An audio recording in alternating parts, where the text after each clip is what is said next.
Entrepreneur, author, and financial consultant Mark Bernstein helps high-performing entrepreneurial business owners create a vision for the future and follow through on their goals and intentions. Ange Honorato is a business growth strategist who blends psychology and business together to create conscious leaders and business owners who impact the world.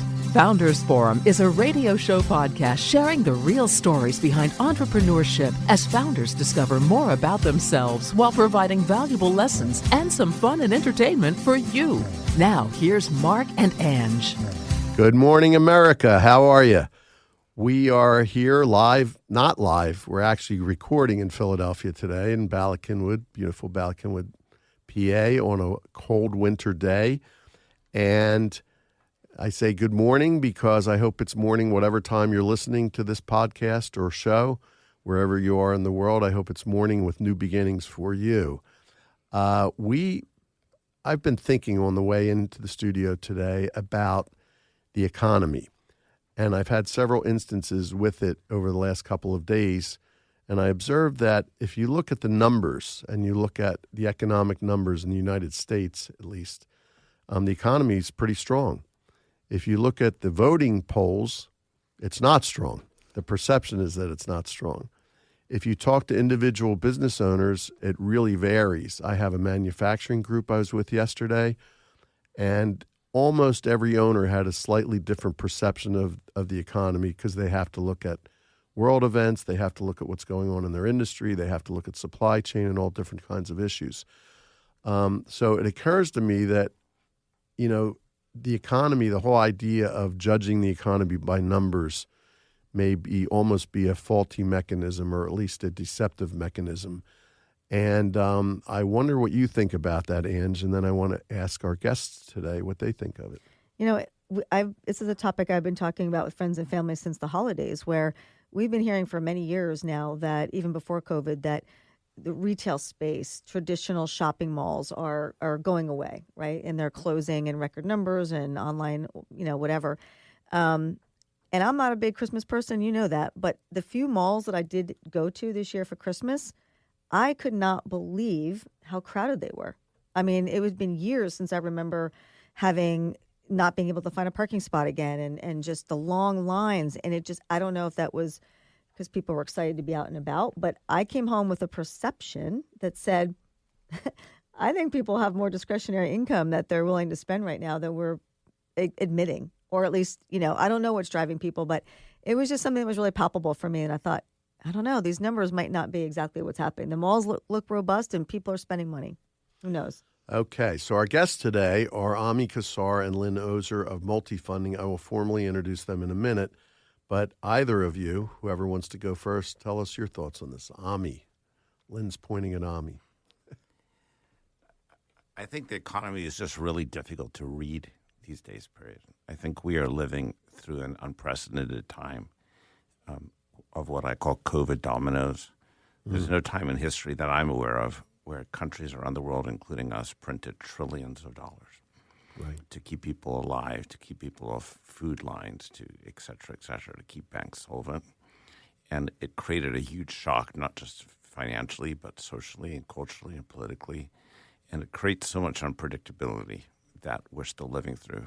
And so I just try to keep my head down and keep moving forward because there's so much noise out there that it's very difficult to read. So you think this is unique to this time. The only thing I would say is if you go back to 2008, 2009, the great financial crisis, which had ripples all around the world, it was similar. It was a long time before we could figure out what was going on. And it seems like these events are occurring more often than they had in the past. I don't know if that's just perception or that's reality. I just don't know if there's a playbook for this. I would not want to be the Federal Reserve right now. Right. Sure. That's right. Would not want to be Jerome Powell, right? I just don't know how sometimes people ask me when I make presentations around the country, what do you think interest rates are going to be next year? Right. Well, you never know that, but especially now. Yeah. You wouldn't be doing this if you did. Right. I'd be lying on the beach in the Bahamas if exactly. I knew that. So with that, since you mentioned that you speak around the country, let me formally introduce you and your partner, Lynn. Kassar is founder and CEO of MultiFunding and the author of The Growth Dilemma and he has earned a national reputation as a thought leader in business finance. As he mentioned, he's an in-demand speaker, trusted advisor to growth-focused business leaders. His work has helped create tens of thousands of jobs. He gives back to the entrepreneurial community through free webinars, consulting, and master classes. And I'd be remiss if I didn't say he's the president-elect. He's the president now of EO of Philadelphia. And I am a member, and Ami, in fact, was the one who inspired me to join EO, which is a great organization. And he's a regular. He's featured in national media, including the New York Times, Huffington Post, Wall Street Journal, Entrepreneur, Forbes, Fox Business News, etc.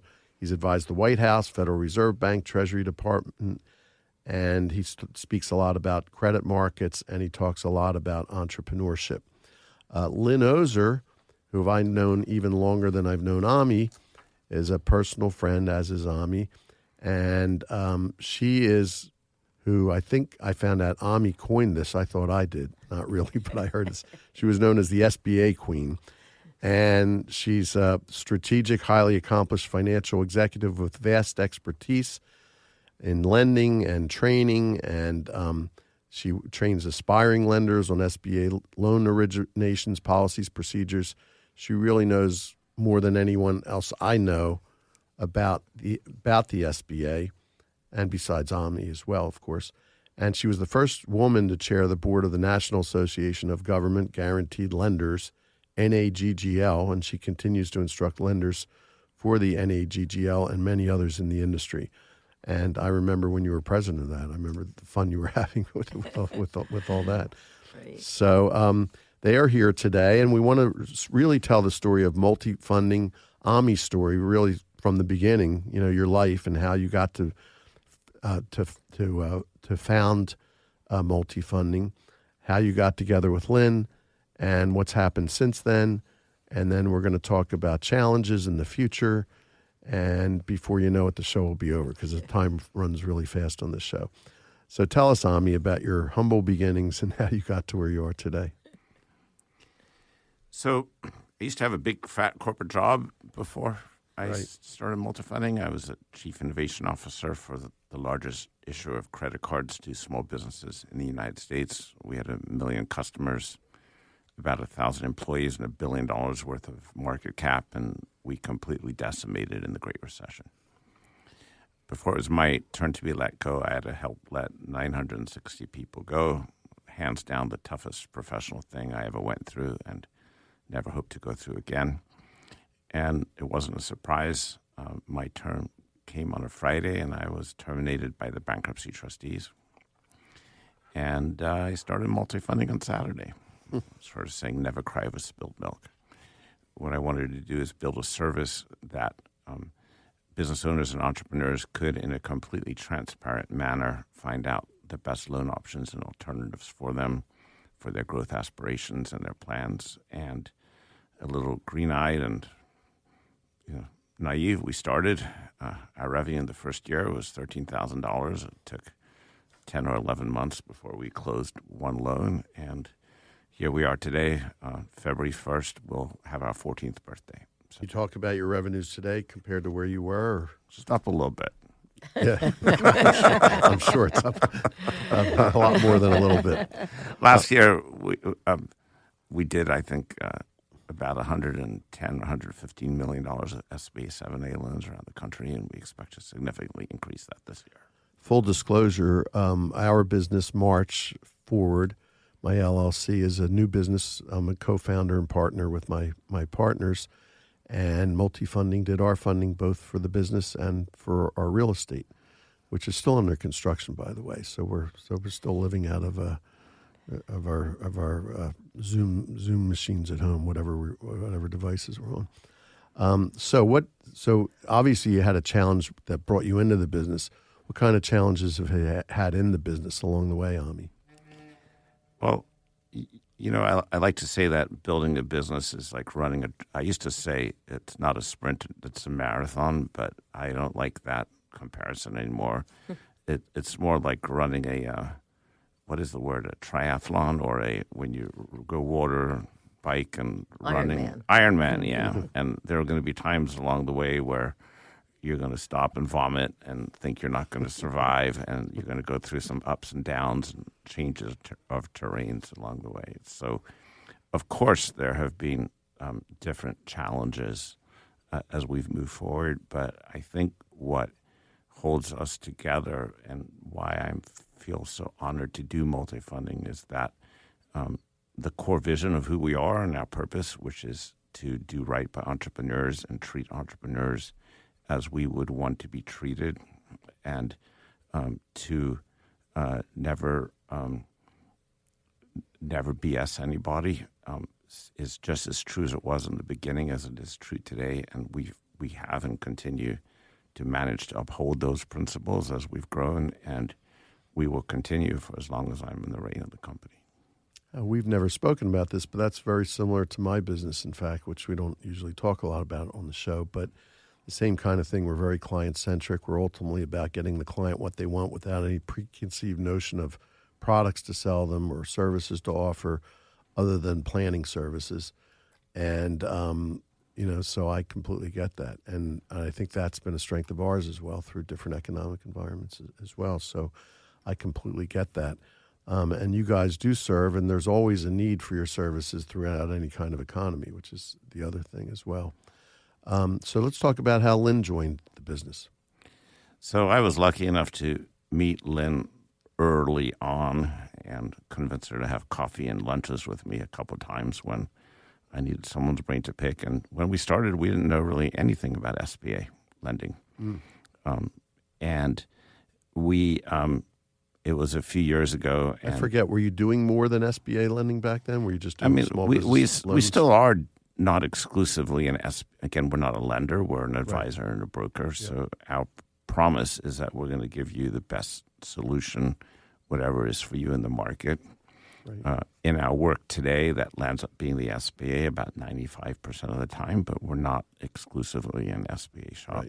Right. When we started, like anyone, we would take anyone for a client. We were trolling the internet for clients. And so, but our SBA expertise has certainly learned, and our focus, as we've come to learn, that how excellent a product and a suite of products is with the right lender for a client. And how long has it been, Lynn? Like 3.5 years now? I can't remember. On February 1st will be 3 years. Oh, wow. Happy anniversary. Don't forget that day. Thank you.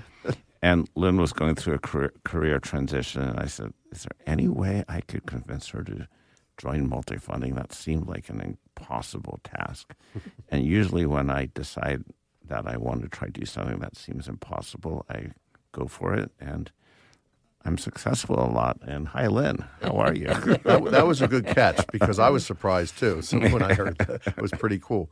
So hi, Lynn. Hi. What do you want to say about yourself? Well, I'm very happy to be celebrating my 3-year anniversary. And, they say timing is everything, and exactly that's what happened. And as Ami said, I did meet him right when he was starting his company, which, quite frankly, was a really difficult time at the beginning of the recession. But when I think back on it, on some levels, it was an excellent time, because SBA really is the counter-cyclical to the economy. We do much better when the economy's not as good. Not that it's not helpful all the time, it is, but it's really better because when the bank's credit boxes shrink, the people that fall off the center of our box get larger. So we have a big box that does SBA lending, but there's even things SBA lending can't do. So that box is pretty fixed.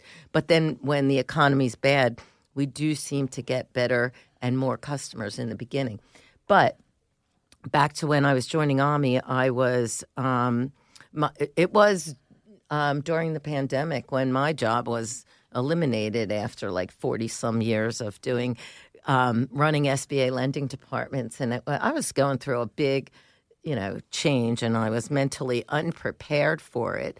But fortunately enough for me, I did have job offers to start other lending companies and local banks, which was flattering.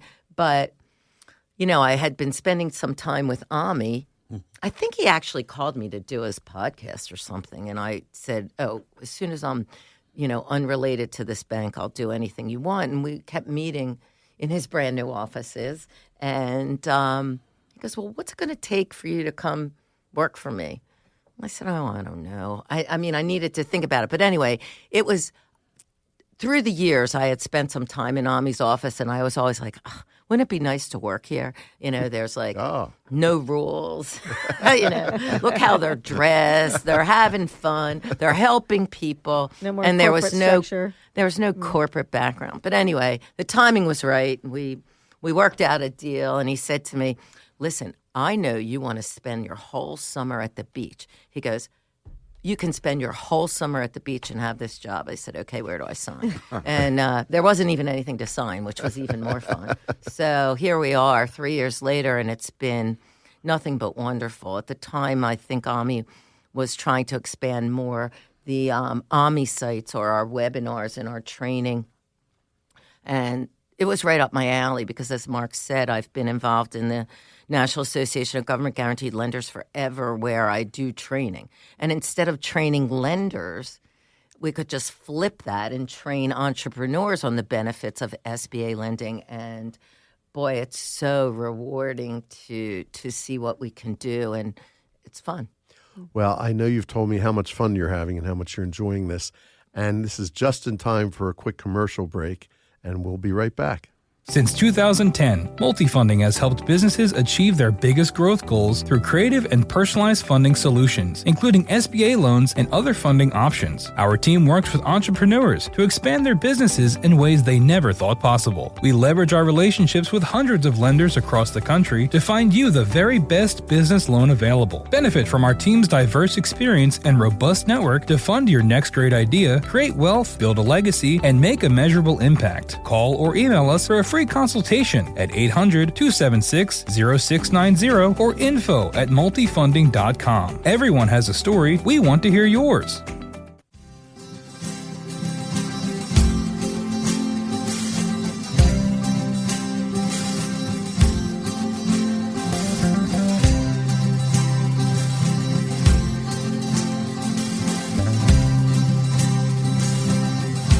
We're back on the air with Ami Kassar and Lynn Ozer and Ange Honorato. And Ange, I know as Lynn was talking about the environment at MultiFunding, I know you have questions around that. So Yes, culture is culture and leadership is my favorite topic. But I also have to say that I am also a recipient. My business received an SBA loan 2 years ago.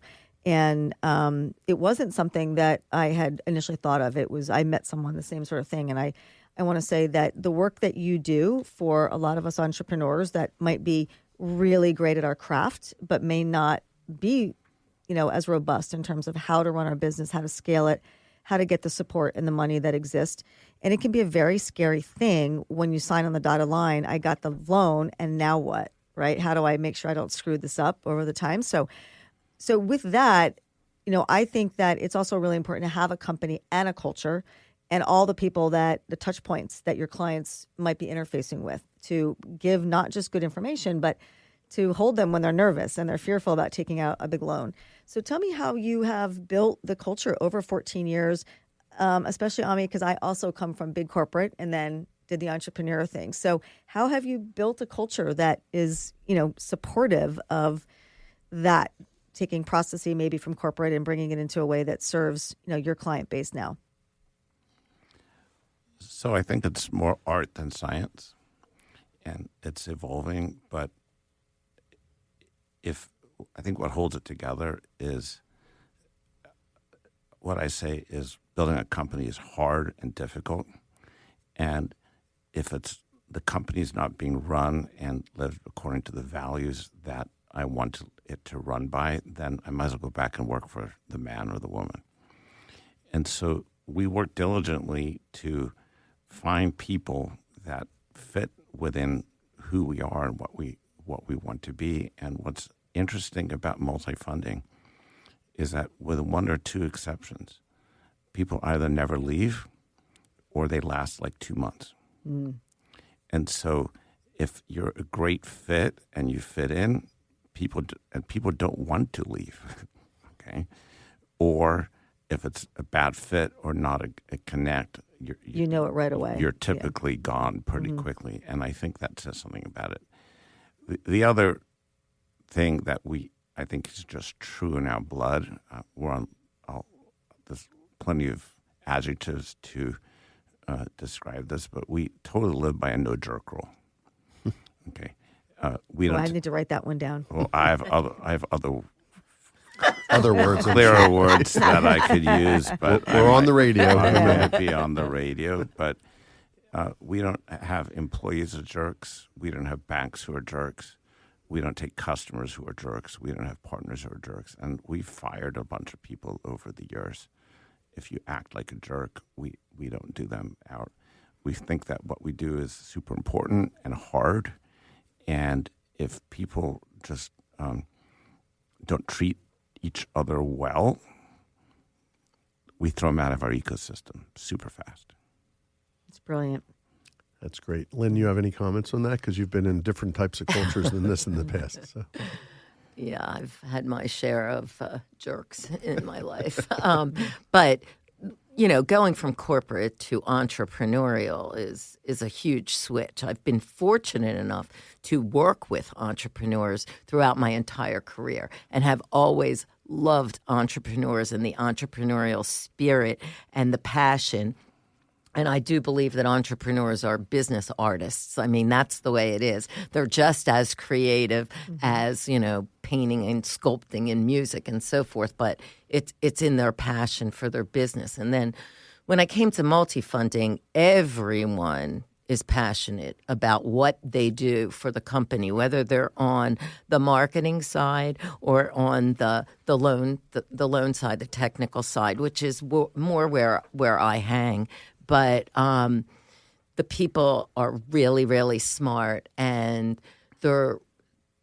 they just really care. I think that's what it is. I mean, there's never a client who doesn't know that they're being very well taken care of, and I think that comes through in everything that we do. And it comes from Ami, and Ami treats everybody like he wants to be treated, and it doesn't really seem like there's much of a hierarchy. Everybody just seems to be kind of flat. And Ami floats around in between everyone, but it's not everyone loves what they do.